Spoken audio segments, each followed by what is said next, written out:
Call of Cthulhu's The Haunting is quite possibly the best quick start one-shot for investigative horror. So, I'm not going to be treading already talked about stuff about Call of Cthulhu's Haunting. I mean, there's plenty of videos on it, and I'm sure if you're watching this, you've probably heard of it. Rather, I want to talk about The Haunting from a more analytical and appreciative perspective. Specifically, its impact and why I would recommend everyone into TTRPGs to read through this one shot. So, even if you only play Dungeons & Dragons or fantasy tabletop role-playing games, I will explain to you why Call of Cthulhu's The Haunting is an endearing and horrifying one-shot that every GM and player can learn from. But before I can talk about what makes Call of Cthulhu so great, I do need to give some context about the scenario. Now, if you've already played it, know what it is, or just want me to get into the actual great parts and my thoughts, then skip to here. But TLDR, The Haunting is a classic Call of Cthulhu scenario. It was originally written by Sandy Peterson, who is the principal author of Chaosium's Call of Cthulhu back in 1981. It has been in every edition of Call of Cthulhu. The story takes place in the 1920s, but fans and lovers of Call of Cthulhu have used this one-shot in all sorts of settings and scenarios. But the basic premise is you are tasked with investigating a haunted house and unraveling the mysteries surrounding it. If you want an in-depth analysis or review of The Haunting, there are several videos that have talked about this scenario with way more detail. And the reason it's so beloved, in my personal perspective, is for these reasons. The premise is simple, and you don't need to explain a lot of the lore to get into the game. The structure of the scenario in the books are simple to read, especially in 7th edition. Rules and consequences are clear for players and GMs before and after rolling. The art and handout, while limited and a bit bare bones, provide the necessary and clear information for players and the game master when running and playing. And finally, it includes character generators, NPC motivations, and even possible suggestions for the GM on how to conclude a scenario and how to make this turn into a full campaign. Starting off with the first major benefit to Call of Cthulhu's Haunting, its simple premise. As stated in the one-shot, you're going to be hired to investigate an old house in 1920s Boston. Rumor has it, it may be haunted. This is super simple. You don't need to know anything about Cthulhu mythos or lore. You don't even need to know anything about Call of Cthulhu or how to run it. It states what it is without overly explaining anything. It isn't overly convoluted and there aren't any extra rules you need to know.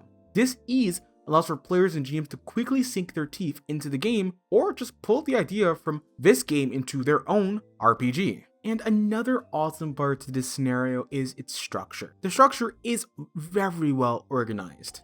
Sometimes with one-shots or modules or scenarios, there's a lot of information and there's a lot of stuff going on, and it can be very overwhelming. And especially I'm looking at the older editions of D&D and some OSR games. But all the information provided is clearly presented, highlighted, and bolded.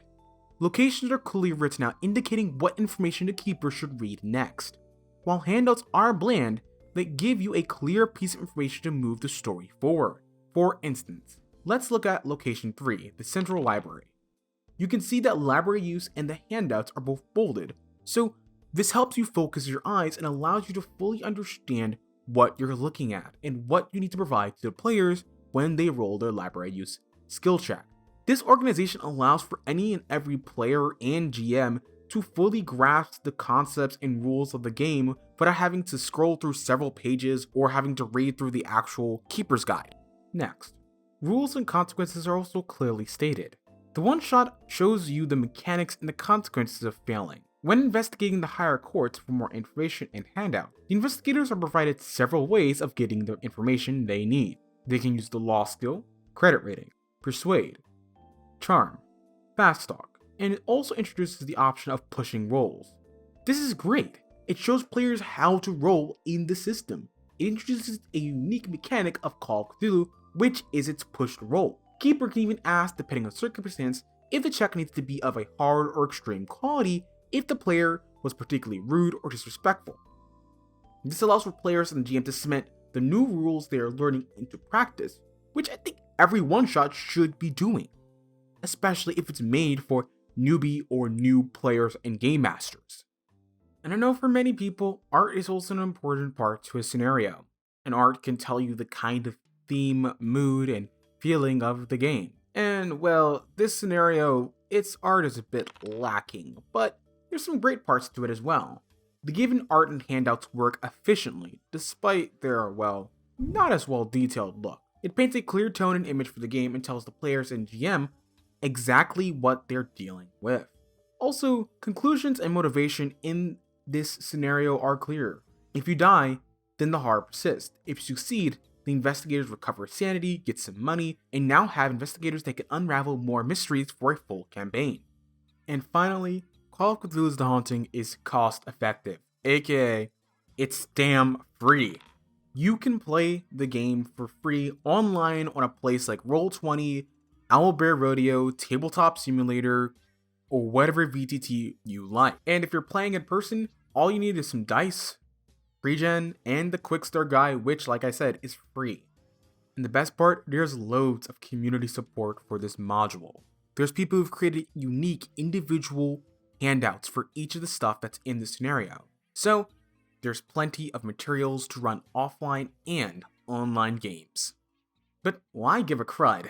Some of you listening might be thinking or saying, I don't care about Call of Cthulhu or horror RPGs. That's not something for me, and I'll never run a game like Call of Cthulhu. And my random stranger with your weird voice, that's totally fine. You don't need to run or play Call of Cthulhu's The Haunting. But this scenario is a valuable lesson in what makes a one-shot effective and downright inspiring. First is a clear theme and goal. 2, the structure of the one-shot is organized, there isn't loads of information overload. 3, rules and game mechanics are explained. 4, it's cost-effective, and there are several other reasons I listed before. By looking at The Haunting, you can get an idea of what I think a high-quality scenario or one-shot can do. It can give you the inspiration needed to run your next game or create your own one-shot. D&D enjoyers, what is stopping you from creating a similar game inspired by The Haunting for your players? Obviously, you're going to do heavy lifting to convert, say, Call of Cthulhu into D&D 5e, but as a GM, you're probably used to doing that for homebrew or whatnot. In fact, let's think about it like this. NPCs and enemies can stay relatively the same, you just need to reskin them to be a specific monster or stat block in 5e, or D&D. You can change the setting from 1920s to a gothic fantasy if you want that horror-themed edge. You can keep the handouts if you want an investigative flair and edit them to fit your setting. You can use that exact same structure in the scenario for your own GM notes, and also create pregens that match with the characters used in the scenario. And finally, when you're looking for your own one-shot, you have an idea of what is a quality one-shot for new and old players, regardless of whatever game you play. By defining and honing in your parameters and knowing what is a quality one-shot and or module, you can save yourself plenty of time and energy no matter what game you choose. So overall, the Call of Cthulhu Haunting is a wonderful scenario because it's an easy way to get right into TTRPGs, and the conversion and premise are simple enough for new GMs and players alike. Use The Haunting as a primer to write your next one-shot, or find a one-shot that's clear and to the point like The Haunting. Whatever choice you make, know that The Haunting is a lovely one-shot. And if you're looking for a spine-chilling time to inspire your next game session, then I recommend you run right into the horrors of the Corbett house. Or maybe you need a primer on fear and horror in your next TTRPG. Well, I have a lovely Halloween special video made just for that occasion over here. And as always, I'm your average everyday queer host, Blurry Disposition. Be all have an awesome day. And if you have the time, feel free to like and subscribe if you gain some value from this content. And if you have the monetary support, feel free to check out my Patreon down below in the description box. Ciao.